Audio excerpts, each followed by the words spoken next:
Johnny Dollar. This is Harvey Weller at Tri-Eastern Indemnity Associates here in New York. I think I know what you're calling about, Mr. Weller. You do? Little matter of $100,000 in diamonds that disappeared from McDilby's jewelry outfit down your way. Yes. Just got the word over the radio. Well, tell me, are you free to work on it? Have you thought of what my commission on that stuff will be if I manage to recover it for you? No, I hadn't, but now let me see. All right, you figure it out while I grab a plane.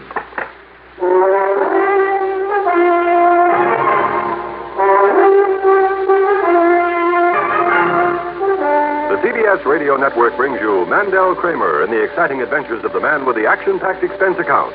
America's fabulous freelance insurance investigator, Yours truly, Johnny Dollar.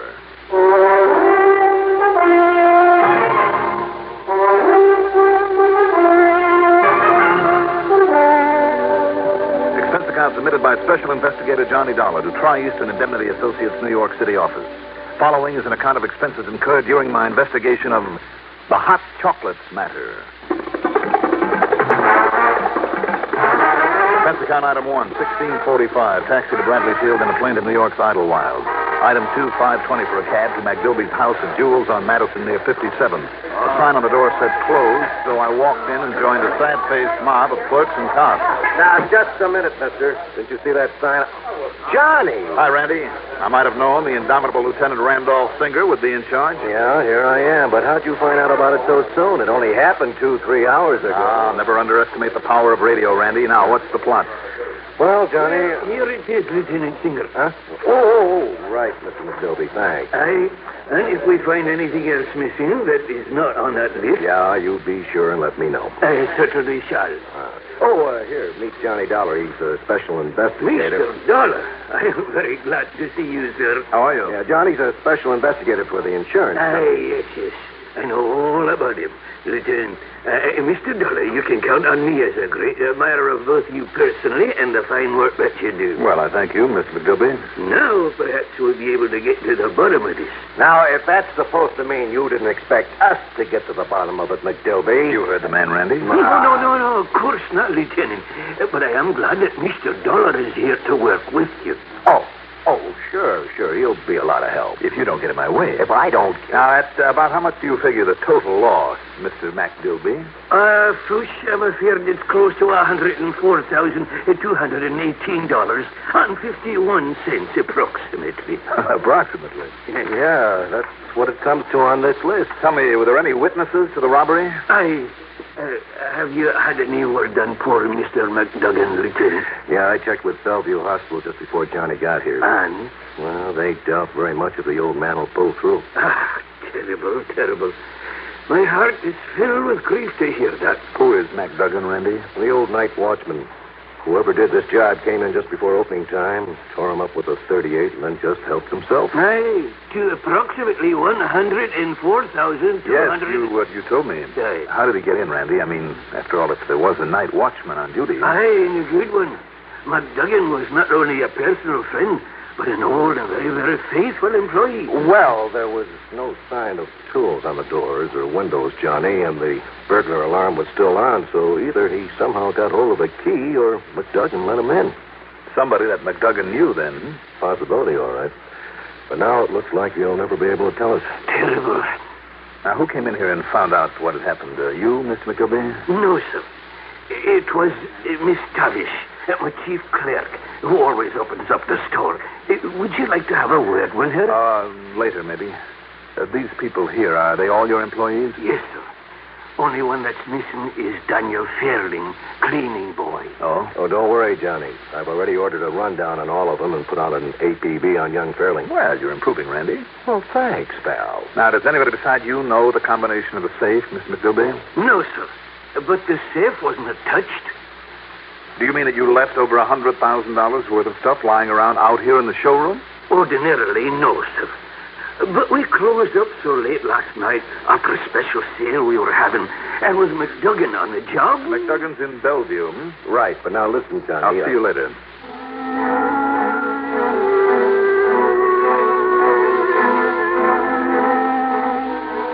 Item 3, $1 even for a cab to Bellevue Hospital. As I stepped off the elevator at the fourth floor and started toward the door of McDuggan's room, a familiar young policeman was trying to hail a pretty young nurse at the other end of the corridor who misunderstood his intentions and was pointedly ignoring him. Oh, no, listen, baby. I'm not trying to make a pass, honest. I'm busy, Buster. Look, I only want you should... Oh, Dollar. Listen, am I glad to see you? Hi, Rogan. What's the trouble? Listen, the doc just left and he says McDuggan's got himself conscious again. Oh? Yeah. Only for a little while, see, though. Till a couple of minutes, maybe. No big curtains for him. Just about gone. Have you notified Lieutenant Singer? Oh, no. He gave me orders to stay right here. When I tried to call that nurse, she thought, she thought that maybe, Sure. Look, Rogan, I'll tell you what we'll do.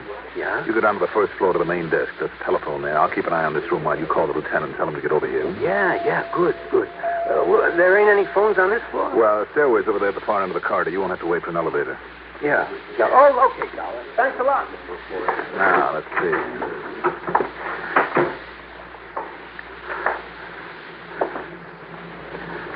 Mr. McDuggan? Mr. McDuggan, can you hear me? Ask. Yes? Ask somebody something? Who? Ask Fairling. Fairling? Danny Fairling. He did this to you? Ask Danny. Mr. McDuggan. Mr. McDuggan. Nurse, get a doctor in here quickly.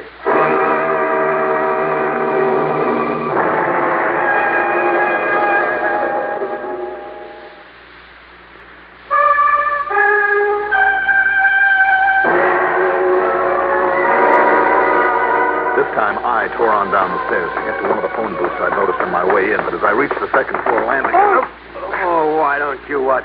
Oh, Dollar. Listen, Rogan, did you get Randy Singer? Yeah. Lieutenant's coming right over, but, hey, you left old man McDougan alone? You get on back to him and hope he lives until Randy gets here. Oh, yes, sir. In the phone book, I found only one Daniel Fairling listed. Item 4, another $1 for another cab to a shabby apartment building in a section the other side of the Williamsburg Bridge, not too far from the docks that line that side of the East River. The push button beside the name Fairling in the outer lobby didn't work. Then I found that the front door was open. I went in, up a rickety stairway to start looking for apartment 3B. Let's see now. Here we are. Danny, open up. Danny Fairling? Hey, what's the racket? What's all the noise? What's the matter with you? I'm looking for Mr. Daniel Fairling. Well, you won't find him here. What? Only his missus. He moved out. Oh, to where? Only it looks like they're going to patch things up again like they always do, and then he'll be back. What do you mean? Some fancy delivery boy was here a while ago, delivering a box of fancy chocolates to her. That's what I mean. So if you ask me... You know where I can find him? Oh, he works to one of them fancy jewelry stores up on Madison Avenue. But why don't you ask her? Well, I did, but there's no answer. Well, I didn't see her go out, so knock some more. Well, I'll try, but I don't know if... What was that? What was it? Inside the apartment. Do you have a key? No, sir, and the landlady, she's out. What was that? I don't know. While I break in the door, get to a phone, will you, and call the police? You're going to break down the door? Yes, go on. Will you please? Yeah. Go on. Okay. Okay, let's go.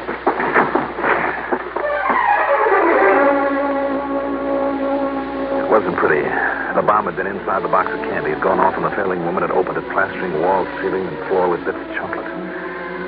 As for Mrs. Fairling, young or old, beautiful or homely, nobody can tell now. Okay. I called the cops, mister, and they're coming right over. All right, good. Will you stay here until they arrive? Yeah, but did you find out what the... Oh, no. Oh. She was such a pretty one, too.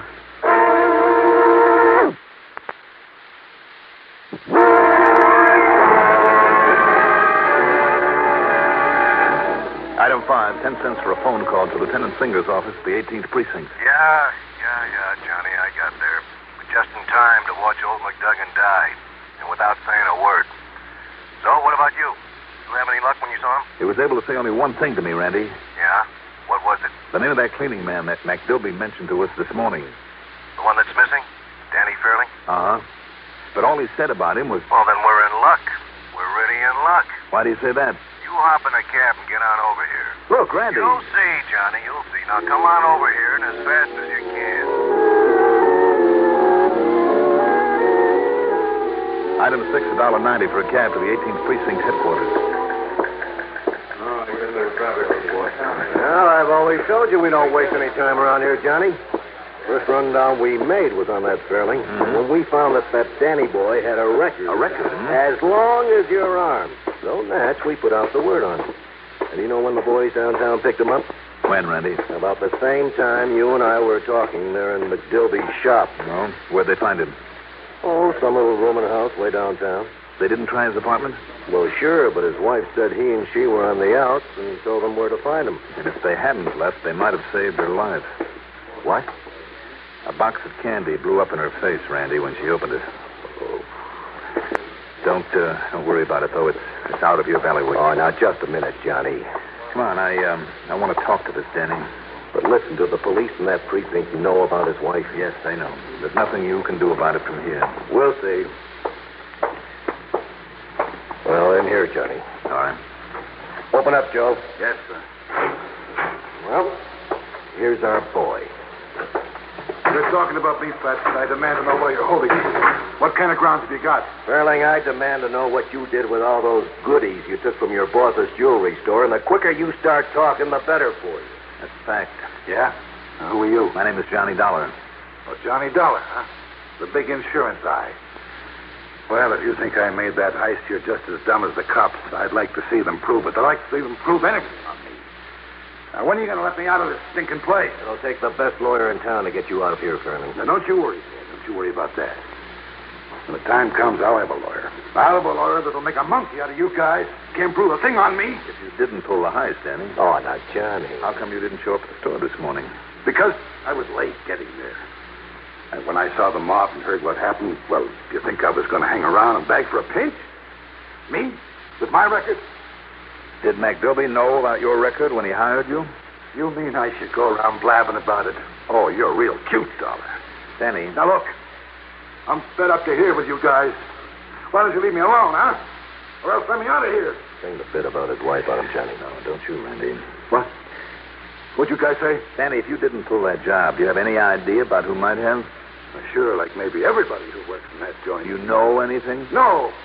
Well, that's all now. You all through with me? There's a standard offer that I'm authorized to make. If you can and will furnish information that will lead to the arrest and conviction of the guilty party and recovery of the merchandise, the insurance company will give you the best legal assistance possible. Now, isn't that sweet of them? All right, Randy, let's go.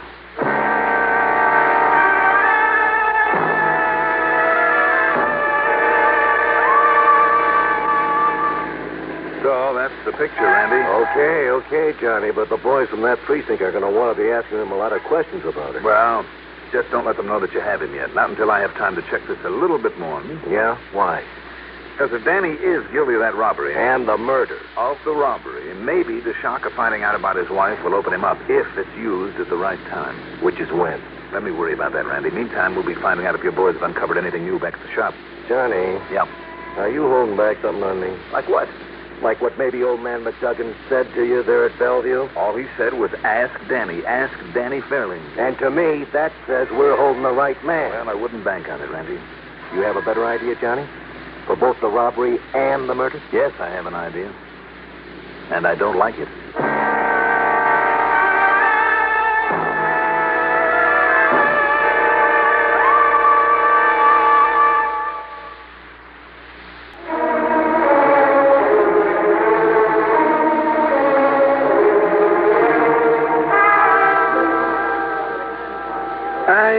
We finished the recheck, Mr. Dollar, and my loss is just exactly as I stated to you previously. Is it permissible to open up now for what little is left of the day's business? Well, I don't see why not. Let's wait a little, Randy. A couple of things I'd like to check on. Oh, now, Johnny, you know that my boys have covered everything. Do you have any notions, Mr. Dollar? Yeah, we sure have. That cleaning boy of yours, Danny Fairling. Young Danny? Do you think like this? Young Danny. Oh, fush, no, I can't believe it. And that ain't all he did. Oh, but he couldn't. And yet, perhaps. What do you mean, perhaps? That crook and killer now has a record a mile long. Aye. And then perhaps it was Danny. But can you prove it against him? It might be a little harder to prove than the lieutenant thinks.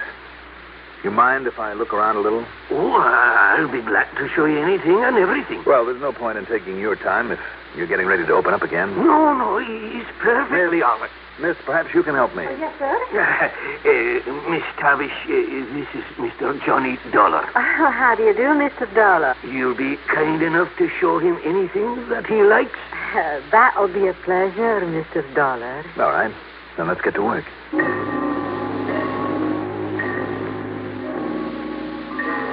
I was sure that Randy's men had done a good job, but I had to follow through on this idea that was bugging me. And that meant looking for something.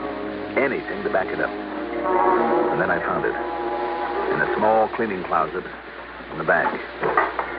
How did this box of chocolates get in here? Oh, well, you know, chocolates were young Danny's weakness, Mr. Dollar. They were? He simply loves to nibble on chocolate candies all day long. I see. And so whenever he'd do an errand or a special favor for one of us, we'd buy him a box of them. Those French ones are his favorite. The sort he couldn't really afford. Any address on this box? Yeah. All right, Miss Tavish. Thank you very much. You're very welcome. You've been more help than you may realize. Well, find out anything, Johnny? Plenty. I'll see you later. Where are you going? To a candy shop over on Fifth Avenue. Candy shop? Mm-hmm. Then, with your permission, Randy, I want to see Danny Fairling again. Well, sure. Alone.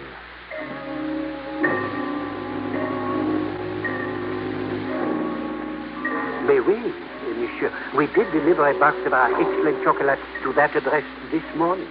Just chocolates, I remember it well, monsieur. Now, tell me. Because the gentleman who made the purchase last evening took them with him, but then came back later and asked that we deliver them today. How much later? Oh, perhaps an hour. Mm-hmm. Plenty of time to open the box, take out some of the candy. Tell me this. That customer, was he a small, tough-looking young fellow? Oh, no, monsieur. He was a well-dressed English or a Scottish gentleman. Thank you, my friend. You've just helped me solve a murder. Murder? Or I should say two.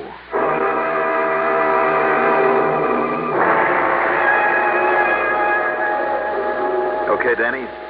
You can say you don't know all you like. But I'm convinced that McDilby himself killed McDuggan and pulled that robbery. Oh, you are, huh? Yes, I thought of that as a possibility the minute I learned the place hadn't been broken into, that it had to be somebody McDuggan knew well and let in there. And just how are you going to prove that? I'm also sure that you were part of the plan. Nah, you're not. That instead of getting there late, you got to that shop early this morning. That you saw McDilby, saw what he did. And because you knew what he was up to, you were there to give yourself a handle for some blackmail if he didn't come through for you. Because he told you to stay away this morning, to stay at home. That would put you on the spot, Danny, wouldn't it? Because of your record, and immediately remove any suspicion from him. Am I right, Danny? All right. Don't say it, not yet. But that was the deal, wasn't it? Neither you nor anybody else have got a thing on me. I know. I know there's no direct evidence against you, Danny, any more than there is against McDilby. That's the reason he promised that if you play along with him, he'd not only give you a cut of the loot, but make sure that you had legal help that would keep you out of the pen. Isn't that what he promised you, Danny? Well, come on, you can't deny that, can you? Do you think for a minute he was going to keep any such promise? When you, an ex-con, made such an easy whipping boy when nobody cared what happened to you? No, Danny. McDilby had other plans for you so that you'd end up like McDuggan did on a slab. You haven't thought of that, had you? No. You're crazy, Tony. You're crazy. Am I? Well, what about your wife, Danny? What do you mean about my wife, huh? What do you mean about her? What's a little family argument got to do with this? Maybe a lot. So what if maybe I did walk out on Pearl for a couple of days? It isn't the first time I did that, but I was going back to her, like I always do. Because I love her, you see. So what about her, huh? Now, why are you bringing her into this? You like chocolates, don't you, Danny? Yeah, sure, I do. So what? Especially the French kind. Okay, so what?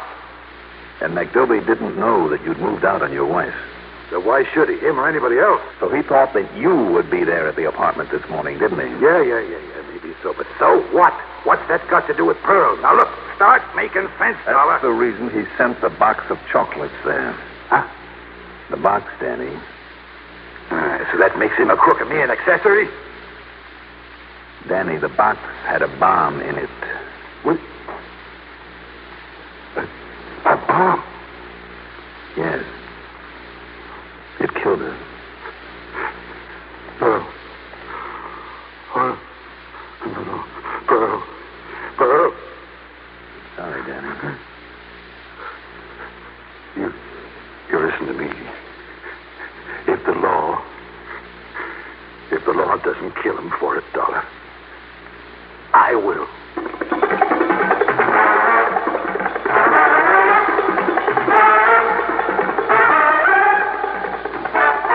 Don't worry, the law will take care of McGilby. And Danny, his term will be a short one because of his testimony. And my testimony. Expense account total, including the ride back to Hartford, $49.35. And don't forget the commission. Yours truly, Johnny Dollar.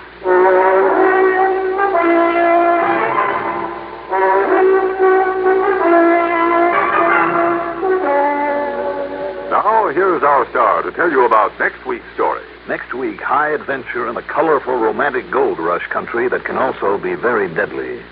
Join us, won't you? Yours truly, Johnny Dollar.